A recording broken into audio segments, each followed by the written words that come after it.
$500,000. Play along. This program is brought to you in part by Hertz, the people's choice in rent-a-car for 75 years. What happens when you turn the tables and start asking the columnists some questions? Tonight, Dimension asks, does CJ, the Star Tribune's gossip columnist, get her facts right? If she doesn't, does anybody care?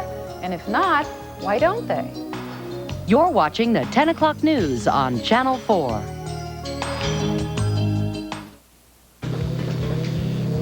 The best way to detect breast cancer is by having a mammogram. That's why Group Health encourages its members to have regular examinations. In fact, our detection rate at the earliest stages, when chances of survival are best, is 94%, while the national average is only about 80%. That's a result more people can live with. Group Health, part of the Health Partners family of health plans. The high cost of health care, everyone has a part in keeping it down. So we took what you like about Walmart and what you want in a pharmacy and put it right inside your Walmart store. The result? Walmart's pharmacy department. With professional service and the low price on every prescription. So next time, bring it here. Or ask your doctor to call. Walmart's pharmacy department, your full-service pharmacy, right inside Walmart. Always the low price, always. Phone, Mr. Lyons, phone. Hello? It's that package you sent That's not me. What? I am shocked and appalled. Let me confirm with my staff.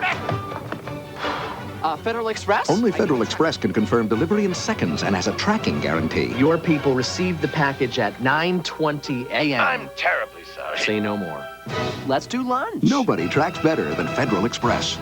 Don't know what to do now. So, Harry, what could Siebengross and Von Holtum do for me if I were hurt in a car accident? Well, our attorneys will determine how to recover what's been lost. You might have rights to compensation for medical bills, lost income, even pain and suffering. We've been helping people protect their rights for 40 years. We have an expert staff and trained investigators, and we don't charge fees unless we recover. So what's your advice to car accident victims? Same thing we've always said, know your rights. If you've been injured, call Siebengross and Von Holtum. Tonight, Dimension asks, has Star Tribune gossip columnist Cheryl Johnson, CJ, gone too far? She's drummed up all sorts of tidbits about this town's movers and shakers, some of it true, some false, making a lot of people mad. If you sneak a peek at CJ's column once in a while, you're not alone. She's one of the Star Tribune's most popular columnists. That alone made this story worth pursuing, but there was one potential problem. How do you cover a story if you are a part of it? Those of us on air here at Channel 4, along with some of our managers, are among the many frequently named in CJ's column, so we brought in the proverbial guy from out of town to help. The story you're about to see is the work of a reporter named Peter Barnes. He worked for the Wall Street Journal and is now a television journalist based in Washington, D.C. Peter went to work on his own. He did not work at all with our top news management, nor anyone else from WCCO who appears in CJ's column. Here's what he found.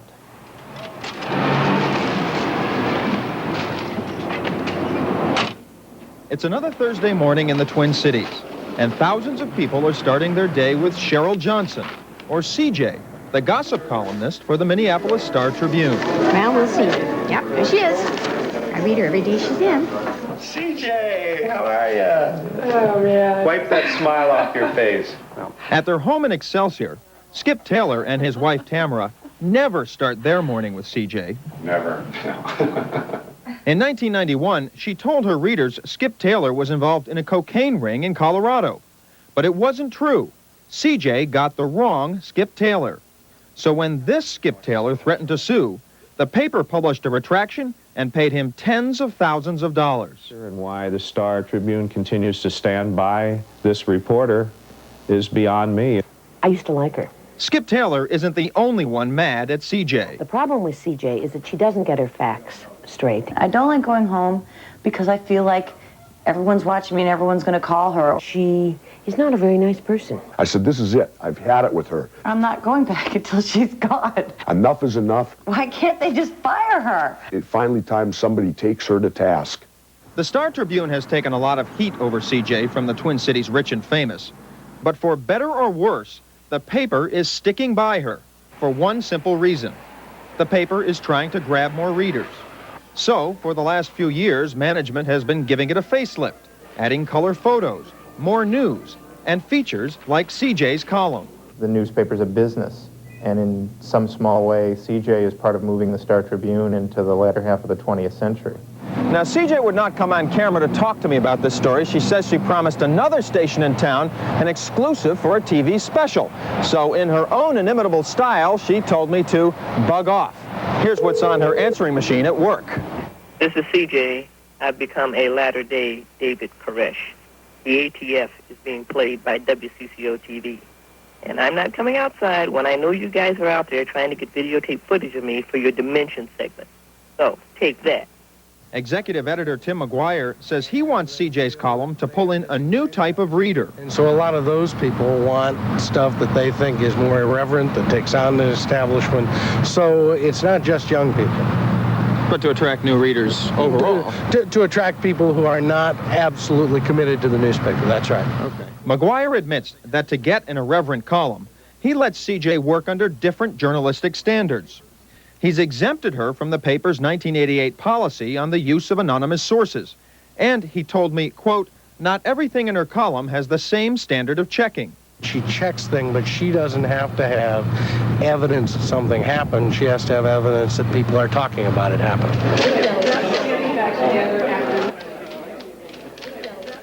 Los Angeles is the gossip capital of the world. Beverly Hills, splashy Hollywood parties. But David Shaw, media reporter for the Los Angeles Times, says standards should be the same throughout a newspaper. I don't think you automatically say, well, we don't have to double-check this fact because, after all, it's in a gossip column. Or, okay, we don't know that this is true, and it really could hurt the person if it's not true. Well, but it's a gossip columnist, who cares? I don't think that's the way any part of a responsible newspaper should operate. Well, I think a couple reasons. First, because... Vicki Grunseth agrees. Last year, CJ wrote that during the 1990 gubernatorial campaign of her husband, John, WCCO political reporter Pat Kessler had looked into a rumor that she was a Vicki of St. Paul who modeled in Playboy magazine in 1972. Neither Kessler nor any other reporter that heard the rumor ever ran the story. But CJ did by running a story that a reporter was looking into a rumor. And that much was true. The problem is the rumor itself wasn't true. It's as Tim McGuire says. I said she checks things, but she doesn't have to have evidence that something happened. She has to have evidence that people are talking about it happening. Still, the story hurt Vicki Grunseth. You shouldn't, just because you're a public figure, be denied a good name. In a telephone interview, I asked CJ if she goes too far sometimes in her column. She told me, quote, when you are pushing the envelope, every now and then you are going to get a paper cut. I might nick myself. Sometimes I might nick other people. Go too far? Perhaps. She wouldn't comment further. And Tim McGuire? I mean, I think that some people may have legitimate concerns. I find other people who complain probably ought to look at themselves. Disc jockey Steve Cochran agrees. If you're a public person, your skin can't be as thin as a private person. And all you can do is ask that the facts be straight and accept that CJ is here, the column's a success, and she's going to be here for a long time. So have fun with it. Lighten up. And CJ's supporters, like attorney Lori Peterson, praise her for tackling big shots and tough issues like sexual harassment. Very gutsy. She dares to talk about people and things that most people wouldn't. CJ herself admits she regrettably makes some mistakes. She says she tries hard to check out everything she hears, even when some people won't return her phone calls. And Tim McGuire says her column is being edited more carefully these days, adding, quote, she has learned from some of her scrapes. I was not there. Actor and former wrestler Jessie Ventura hopes so. Ventura spent more than $1,800 in attorney's fees last year, threatening a lawsuit against CJ for an item about him she got from anonymous sources. He got a retraction. And I'll tell you what, if she ever writes another lie about me again, this time I'll go all the way through with it. Whether CJ risks going too far one more time with Ventura or anybody else is up to her, her bosses, and ultimately her readers. Do you like the column? Well, I think she's very abrasive. I think she's digging up dirt that, nobody cares about. It's kind of interesting reading her material and everything. I kind of take it with a grain of salt. I mean...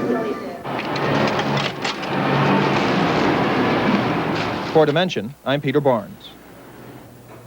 So just how many new readers has CJ attracted to the Star Tribune? Well, they don't actually know for sure. The paper's not done any formal research, but says some anecdotal evidence suggests that she is popular among, quote, non-establishment readers.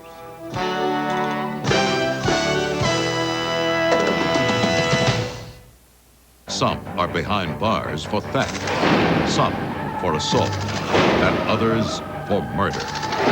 Dimension meets a family who's trying to keep a murderer behind bars. Wednesday at 10 on WCCO News. WCCO News. And then right into your bloodstream. The reaction is like so violent. Well, your heart just might not be able to take it.